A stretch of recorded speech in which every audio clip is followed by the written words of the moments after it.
আমরা জানি যে বসন্তকালে ফুল ফোটে, সবার শেষে ফোটে চাপা, চম্পা ফুল। এই চাপার কষ্টে রবীন্দ্রনাথ ঠাকুর লিখেছিলেন, আমারে ফুটিত হলো বসন্তের অন্তিম নিঃশ্বাসে, আমি চম্পা। আজকের এই সারাদিনের আলোচনার শেষ মুহূর্তে, সবার শেষে আমার বক্তৃতা দেওয়ার পালা। আমি জানি আপনারা সারাদিন অনেক ক্লান্ত, কিন্তু শহীদ প্রেসিডেন্ট জিয়াউর রহমান বীর উত্তমকে আপনারা এতই ভালোবাসেন যে তার কথা শোনার জন্য আপনারা এখন অপেক্ষা করছেন। আর ভালোবাসবই না বা কেন?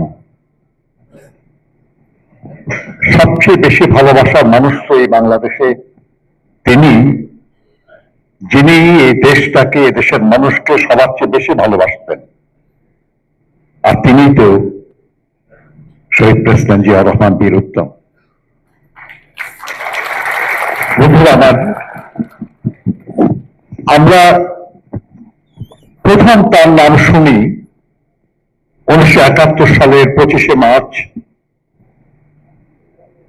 মধ্যরাত্রের একটু পরে যখন উনি খবর পেলেন যে ঢাকায় পাক বাহিনী আমাদের নিরীহ জনগণের উপর আক্রমণ চালিয়েছে।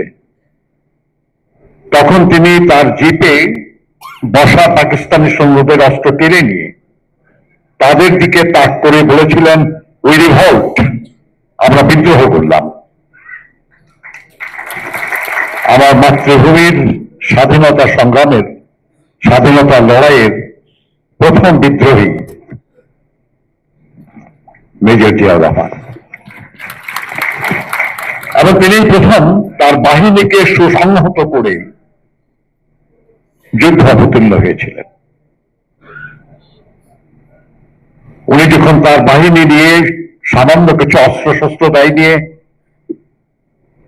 লড়াইয়ের পথে অগ্রসর হচ্ছিলেন, পেছনে পড়েছিল তার স্ত্রী, তার 2 সন্তান, তার সাথে সহকর্মীরা বলছিল, স্যার, ম্যাডাম এবং বাচ্চাদেরকে নিয়ে আসি। উনি বলেছিলেন, তোমাদেরও তো সন্তান স্ত্রীরা আছে, সবাইকে আনতে পারবে? বলে, না স্যার, এখন সম্ভব না, আল্লাহ ভরসা, আমার স্ত্রীর সন্তানরাও আল্লাহ ভরসায় থাকবে। এমন মহৎ, সহকর্মীদের প্রতি এমন সহানুভূতিশীল এবং দায়িত্বপ্রবণ মানুষকে শ্রদ্ধা করবে না তো কাকে শ্রদ্ধা করবে মানুষ? তিনি তো প্রথম যিনি, যার কণ্ঠে আমরা স্বাধীনতার ঘোষণা শুনেছি। যে যে কথাই বলুক না কেন, যে যেখানে যে বইতে যে কথা লিখুক না কেন, আমরা তো বেঁচে আছি এখনো। আমরা তো নিজের কানে ওই মানুষটার কণ্ঠে স্বাধীনতার ঘোষণা শুনেছি, রেডিওতে,